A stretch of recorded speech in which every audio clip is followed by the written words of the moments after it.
प्रयागराज के किसान इन दिनों पान की खेती को लेकर मेहरबान हैं।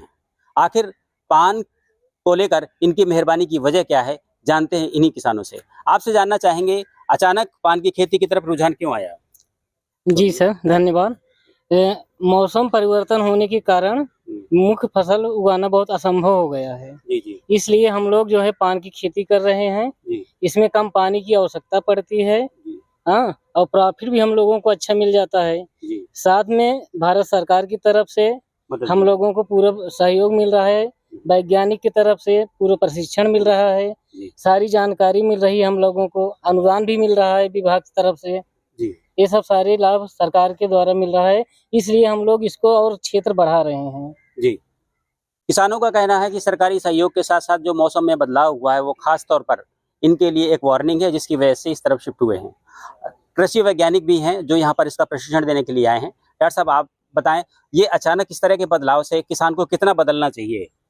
ऐसा है कि जो जलवायु परिवर्तन हो रहा है, ऐसे में हम किसानों को ये राय देते हैं कि कम पानी में उगाई जाने वाली फसलें, जिसमें से एक पान की फसल भी प्रमुख तौर पे उगाई जाती है।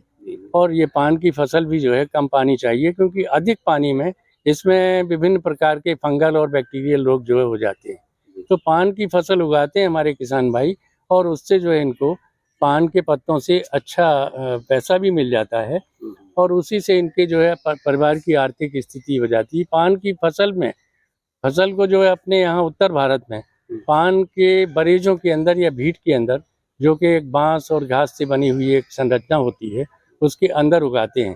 क्योंकि जलवायु जो है अधिक धूप और अधिक गर्मी जो है इसको ये पान की बेल बर्दाश्त नहीं कर पाती। लिहाजा पान के बरेजों के भीट के अंदर हम किसानों को राय देते हैं कि साग सब्जियां भी उगाएं, एक वैकल्पिक फसलों के तौर पर, जैसे परवल है। हाँ, मल्टी क्रॉपिंग है, क्रॉप रोटेशन इस तरह करें। जैसे कुंदरू है, परवल है, आपका डायस्कोरिया है, और भी बहुत सारी जो है फसलें हैं, इस तरह करके लगाएं, ताकि वैकल्पिक तौर पे इस जलवायु परिवर्तन के दौर में किसानों को जो है एक अच्छी आमदनी भी मिले, और उनके परिवार के पोषण के लिए भी ये ताज़ी सब्जियां जो है काम आए। इसके अलावा सरकार की तरफ से भी सहयोग दिया जा रहा है, जैसे कि हमारे किसान भाइयों ने कहा। आपसे जानना चाहेंगे, सरकार किस तरीके से इनको प्रमोट कर रही है पान की खेती के लिए? सरकार की तरफ से हम लोग इनको ट्रेनिंग देते हैं, जो प्रशिक्षण कार्यक्रम का आयोजित करते हैं, सेमिनार करते हैं, और भ्रमण में भी, जैसे महोबा में पान की खेती बहुत अच्छी हो रही है, छतरपुर में हो रही है, तो हम लोग इनको दूसरे प्रदेश भी ले जाते हैं विभाग की तरफ से। दूसरी चीज़ ये होती है, जो लोग पान की खेती करते हैं उनको सरकार अनुदान भी देती है। 1000 वर्ग मीटर क्षेत्र में अगर किसान पान की खेती करते हैं तो उनको 50,400 रुपये का अनुदान दिया जाता है। अगर 1500 वर्ग मीटर में खेती करते हैं तो 75,600 रुपये प्रति कृषक के हिसाब से डीबीटी के माध्यम से अनुदान दिया जाता है। तो आज वर्कशॉप जो की गई इनको अवेयर करने के लिए, प्रशिक्षण के लिए? हाँ, आज जो हम लोगों ने यहाँ पर कार्यशाला आयोजित की है, इसमें बलिया, आजमगढ़, प्रतापगढ़ और प्रयागराज के किसानों को हम लोगों ने यहाँ पर प्रशिक्षित किया हुआ है। डॉक्टर चौरसिया साहब और डॉक्टर MP सिंह साहब के सहयोग से हम लोगों ने इस कार्यक्रम को आयोजित किया है। डॉक्टर साहब, आपसे जानना चाहेंगे, अब मौसम बदल रहा है, मानसून का ठिकाना नहीं है, कैसे क्या होगा?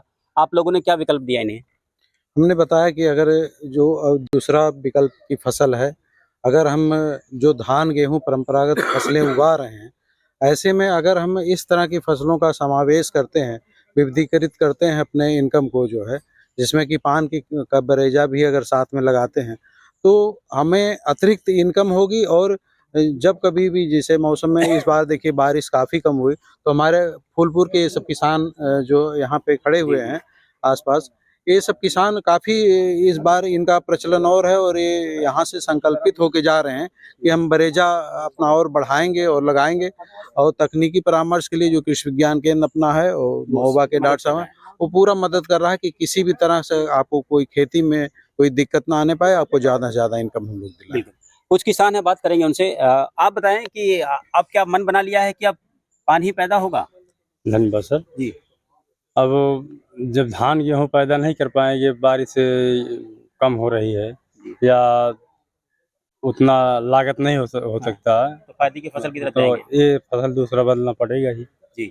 कोई मुश्किल तो नहीं आएगी? नई फसल है आपके लिए? नहीं सर, कोई मुश्किल नहीं आएगी जी। नई फसल की। आप लोग कर लेंगे, अब हम लोग करेंगे, फायदा ज्यादा है इस वजह से, फायदा ज्यादा है, बराबर करते आए हुए हैं। बराबर कर रहे हैं। जी हाँ। जी जी, तो आपके लिए मतलब कुछ ऐसी नई चीज नहीं है। कोई रुकावट नहीं हम लोग के लिए। जी जी, कुछ और किसान आपसे जानना चाहेंगे, आप लोग बताएं कितना फायदा होगा पान से, पान को लेकर के आप लोग? अगले साल से आधा कम हो गया है।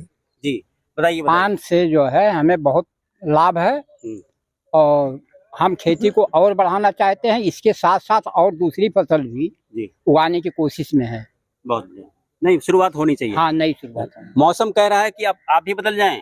बिल्कुल बदलना पड़ेगा जी। समय के साथ साथ आदमी को अपने आप में बदलाव लाना पड़ेगा जी। अगर नहीं लाएगा तो भूखों मरेगा जी। परिवार का पालन पोषण कैसे करेगा? बिल्कुल बिल्कुल। कैसे खेती करेंगे, चूंकि कई लोगों के लिए नई चीज होगी ये। बलिया जिला से हम आए हैं। बताएं कैसे खेती करेंगे?